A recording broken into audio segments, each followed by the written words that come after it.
Bishop Onesimus Asimwe atebekanisa okusima Ruhanga ahabwa embabazi ezamugirire na n'okumuhindura ekyali.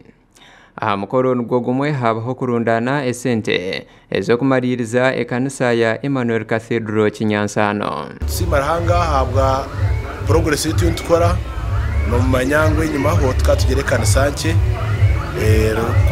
kusitamisa abantu ke12 konka abantu over time bagumana beyongera hatwanya katuyimutse kanisa ariko asa kusitamisa abantu mutwaro konko kombeka kugumire no maya tukimutse twayombeka kandi hagataho Bishop wa baratandikire Right Reverend Benon Magezi yafa. Omuhwezi w'empanura z'ishengero ry'ihanga Thomas Tayibwa yagira ngo Bishop Onesimus Asimwe akozera omurimo muhango kandi ogw'omutano okubutura amashomero ogambirwa entebekanisa za gavumenti n'emirimo ka parish development model na n'okukundisa abantu hingo mwani.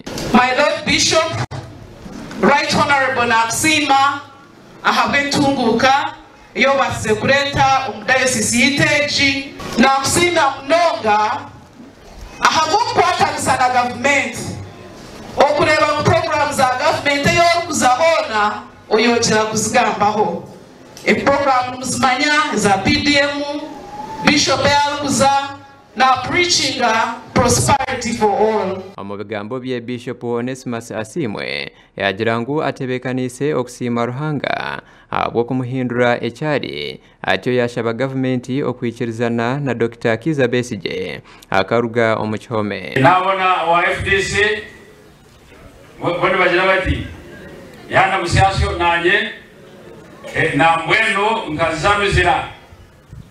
nkazaruzira okuleba mutabani weitu kano Dr. Kiza Besigye kandi nasasa munonga kunamulebere nasasa okunalebere okwali kushwa uniform y'obusibe nagira obusasi nabwekyo katumushabire okugira Ruhanga ateho bulyo tino omuntu olikwenda ngu omuntu aze kubonabona bangateho bulyo yaba byo kuteisa yaba byo kugiraki yaba byo konka arwo muchome. Honorable Mary Paula Kebirungi tulyahikayo owabeireho munyishengero w'ishaza lya Rubabo yasima Bishop Onesimus Asimwe ahabwo kutamwa amani aha mashomero n'okuhingisa omwani kureta hentasya n'entunguka.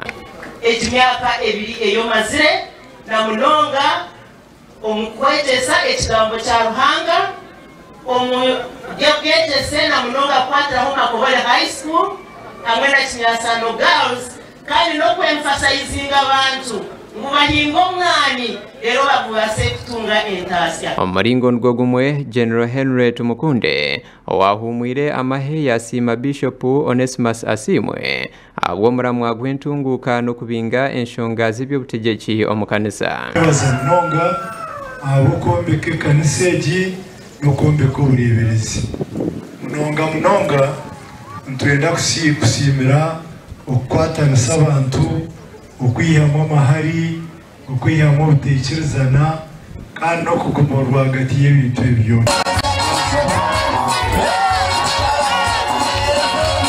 Gasha kwa Robert Mugabe ahabwa Tayari West.